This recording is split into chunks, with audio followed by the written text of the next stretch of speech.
শত শত পুলিশ ওই জায়গায় উপস্থিত ছিল, একটা পুলিশও ওনার বিরুদ্ধে কথা বলে নাই। পুলিশে ভাই,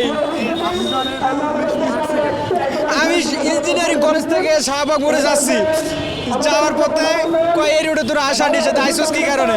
কয় ভাই আমি শত শত রিক্সা যাইতেছে, তো আমার অপরাধ কি? কয় বেটা তুই বেশি কথা বলিস কি কারণে, তুই যাবি না মাস শুরু করুম? কয় ভাই আমি যাবো না। কয় যাই তাহলে কয় মাস শুরু করলাম, কয় মাস শুরু করে দিছে, দাম দুম মাস শুরু করে দেওয়ার পর আমার মাথায় ভাই কাজ করে নাই, দেখি ওই পুলিশ আমার ক্যাশ বক্স থেকে টাকাও সব লয়ে গেল ভাই। শাহবাগ থানায় টাকা লয়ে গেছে, 200 টাকার মতো ছিল। শাহবাগ থানায় গেছিলাম, যা কয় তুই আগে চিকিৎসা কর, নাহলে অন্য কোনো জায়গায় গেলে কিন্তু তুই কোনো বিচার পাবি না, তুই সাবধান হয়ে চলে যা। ওসি সাহেবের কথা ওসি ছিল রুমে? ওসি কোন এক ওসি ছিল নাকি জানিস, মানে সেকেন্ড ওসি, নামটা সঠিক মনে নেবে, আমার মাথা কাজ করতেছে না।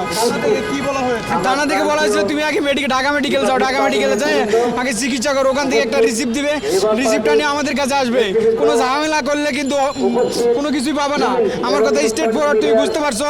আমি বলছি হ্যাঁ বুঝতে পারছি। আমি বলছি যদি ঢাকা মেডিকেলে আমি যাই, যদি এই রক্ত অবস্থা আবার রক্ত সব বুঝছে উঠে বেলায়, তাহলে আমার কোনো ডকুমেন্ট নেই কিংবা কোনো প্রমাণ নেই যে আমি বলবো যে আমার মারছে। সব কাউরে বললে আমার কেউ বিশ্বাস করবে না, কিন্তু আমার মারছে, এই জন্য আমি এই অবস্থায় আছি।